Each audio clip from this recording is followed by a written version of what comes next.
Good morning, this is Foreigner in the Philippines. Well, I've got my glasses on.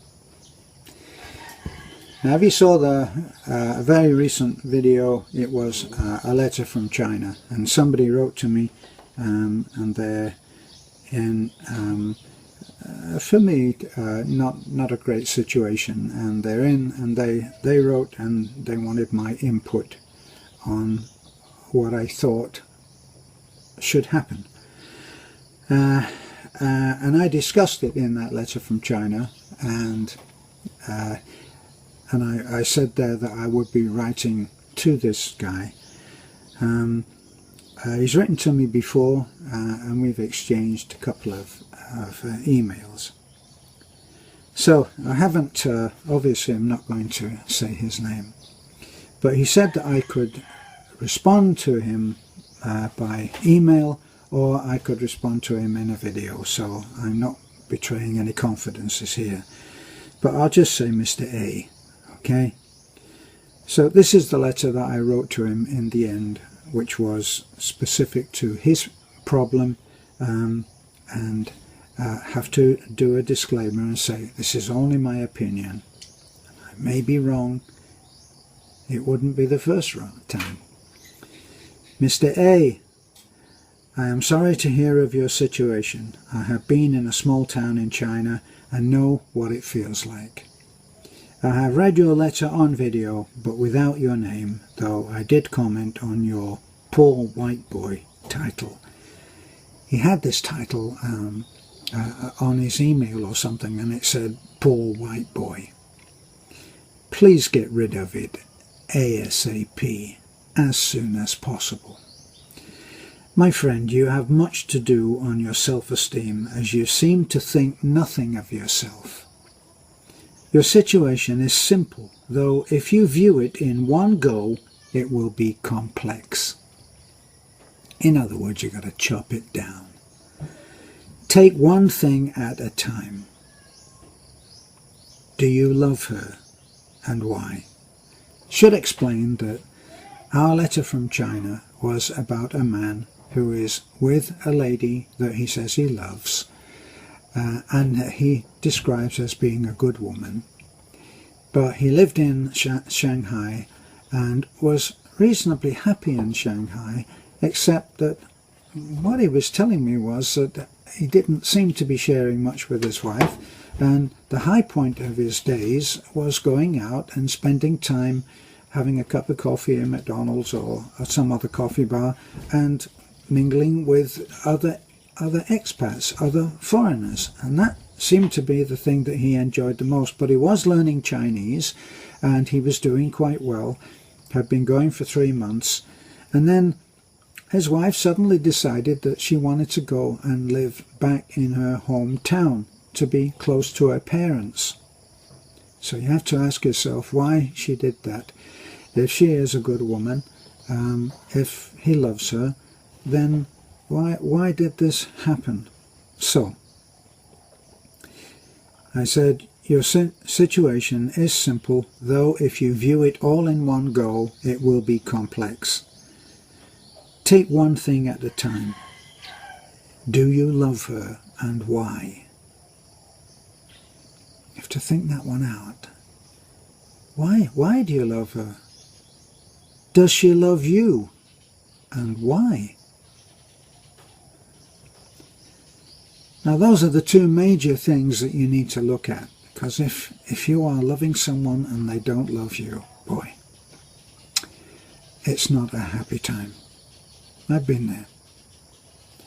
Now, if you love her and she loves you, then stay and do whatever it takes to win her back, because you may have lost the magic and need to work at it.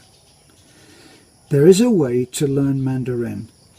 He said he's in this small town, he's trapped in this small town, and he doesn't feel that he feels he's in prison.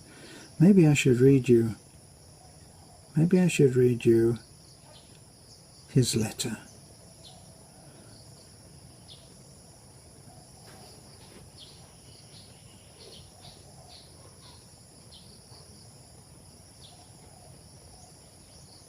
I'll read you his letter.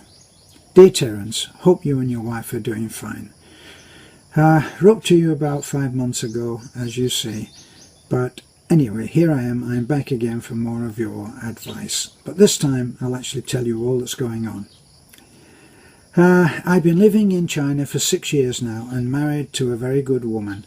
The first 2 years we lived in Shanghai, and for me as a foreigner I had interaction from time to time with other foreigners and had the luxury of going, as I love, every morning for a cup of coffee at a local coffee shop or McDonald's or wherever. Then my wife decided she wanted to move back to her hometown, very, very, very far from anything. To be honest, there is only one KFC. There's only one KFC and they never serve coffee. As you probably gathered, I am the only foreigner. To be honest, the last 4 years have been hell to me, as I am the only foreigner in this little town, and besides my wife there is absolutely no one to talk to. Now, I know you're going to ask me, do I speak Chinese? No, I don't.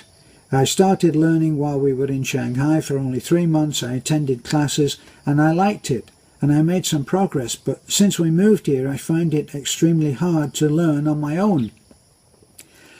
There's no facilities around here. My only option is to learn via the internet, which is impossible for me. I tried but failed, and to be honest with you, my wife don't care and don't support me to learn Chinese, since her English is much better than mine. He's Portuguese.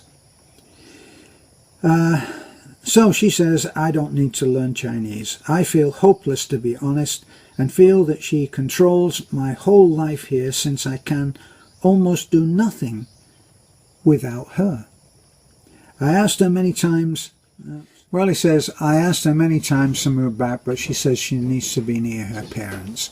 He said, I really don't feel very happy, and just wondering what I should do. So, back to my advice to him. There is a way. Let me see. I said, you have lost the magic and you need to work at it. That's obvious, isn't it? There is a way to learn Mandarin. He says he can't learn Mandarin, but there is a way to learn Mandarin. Buy the Pimsleur Mandarin course and work at it 3 or 4 hours a day or more. Now, how important is your marriage? Learn the language. Here's what you do, I think. You learn the language. You learn the culture. There's a difference. Study China, its history and its people. Learn it better than she knows it. Now we're talking now that he's decided that his marriage is worth fighting for. This is what he should be doing. This is his battle plan. Study China, its history and its people. Learn it better than she knows it. You've accepted the junior role in the marriage and must take charge of your life again, bit by bit. Start now. Out in that small town is a way to learn all you need to know. You just need to find it. Someone needs to learn English or Portuguese. Maybe someone needs what you've got. When I went to China in a few days, I was ready to give up. I said in the last video, I said that I actually went to China. I just got on a plane, went to Hong Kong, got on the ferry, went over to mainland China, and in several days I was going crazy, just like this guy. And then I was ready to give up. I suddenly thought, I can't give up and just go back. So I said, no, I'm not giving up. So this is what I did, very simple. I started taking photographs with my digital camera of people. And then I just went up to them and I showed them the picture. And I said, look, this is you. And they liked it. And I smiled. They spoke Chinese and I spoke English. And that was as good as I could get it. I smiled and was friendly and showed them their pictures and let them go. I asked for nothing, just made contact and said hello. I soon felt confident about being in China with Chinese people, and I think that this is what's wrong with this man. He's not actually at home there, and he needs to be.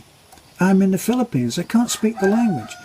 There's a limited number of people that I can speak to, but I feel at home with the Filipino people, and I feel at home in the Philippines. I'm interested in the culture. I'm interested in the people. I want to help. I want to do whatever I can, and I got a busy life, and I'm happy. So, I soon felt confident about being in China with Chinese people, and everything changed for the better. And I stayed, and I made a success of my trip. I was there for quite a few weeks. So, find someone who will talk to you or help you. They say that you're only 6 people away from the person that you need to talk to. So you talk to one person and they'll say, no, I can't help you, or they'll shake their head, and you look at another person and you talk to them, and after about 6 contacts, you're either there or you're very close to finding the person that you need. That's what research apparently says. So, find someone who will talk to you or help you. Your rescuer is there waiting for you. Go out and find him or her. Message me anytime. You can do this, Mr. A. Go for it. And that's my advice to him, and that's my advice to anybody who is in a strange land, is a stranger in a strange land and doesn't know what to do. Go out and make contact with anybody and everybody and talk to everybody. When I was there in China, when you see people, they're not like Filipino people. Filipino people, you look at them and you only have to look at them half away and they'll smile at you. This is a fact. In China, it's not that way. They don't automatically smile at strangers. But I found that if I went and smiled at them, if I took a photo or I make a little video, I saw a dancing group and they were rehearsing. I mean, they looked at me as if I was from the planet Mars. And then I made a little video, and then I went, it was a load of women all dancing in the park, and I went, and they were having a break. I just plunked myself down in the middle of them, and I got the camera out, and I showed them the video of their dancing. They loved it. And I felt good because I'd made a contact and talked to someone. So, it's up to you. It's all about people, like I've said before. It's all about people. It's all about relationships. It's all about how you interact with somebody else. And if you go out there and you're so uptight that you've got a wall coming behind you, no one will want to know you. But if you go out there and you've got a smile on your face and you look as if you might be a nice person to know, people will want to know you. So, Mr. A, good luck, sir. And you can contact me anytime. You can always message me. I've always got time.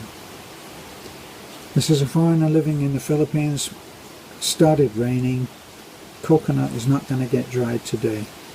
That's life. Bye for now.